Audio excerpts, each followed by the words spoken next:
Welcome. The bandhas are often thought to be this contraction, for example, contracting up through the pelvic floor, pulling in so that the diaphragm lifts up, and then bringing the chin down towards the chest. And we'll often hear in class, oh, engage mula bandha, but there's a real lack of nuance around what that means. Actually, for pelvic floor health, it's not that we want to just keep the pelvic floor pulled up as if we never want to wee or poo or period ever again. In fact, we want this elastic, pliable, responsive pelvic floor, just as you would with any muscle. If I could only move my biceps and my triceps through this range of motion, I could never punch or reach or do all sorts of things that I might want to do. And so it's the same. If you imagine you're going for a walk or you're going for a run, you want the pelvic floor to respond according to what's going on in your life.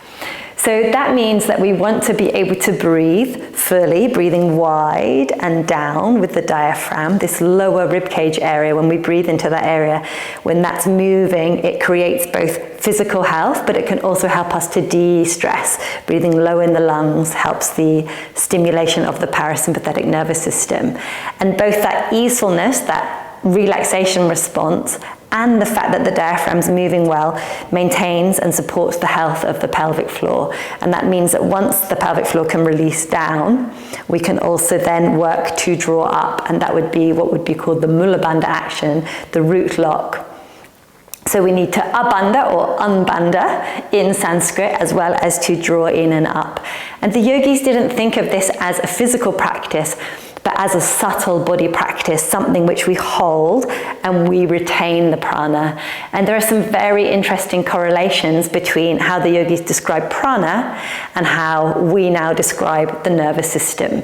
So in the yogic system, you have, of course, the channels of Ida and Pingala Nadi crisscrossing. They're described as crisscrossing through the central channel of the Sushumna Nadi. So we could think of these as having something to do with the upregulating sympathetic nervous system and the down-regulating parasympathetic nervous system. The yogis describe it as being Pingala, heating, more fiery, and Ida, more cooling, more calming. So we could think of that parity there. And then, of course, we have that centering channel where we feel really centered, channeled, focused, and words that we would still use today.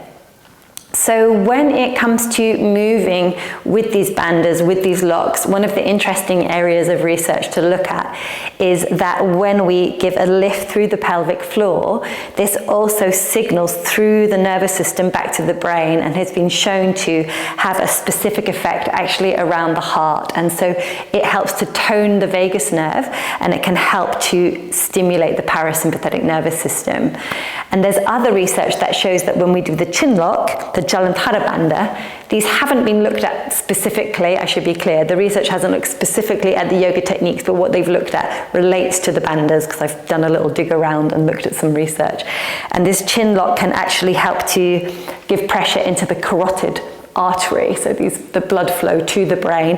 And of course, your brain is so needed to protect your body that if the nervous system senses that increase in pressure, then it starts to calm things down. In other words, it stimulates the parasympathetic nervous system.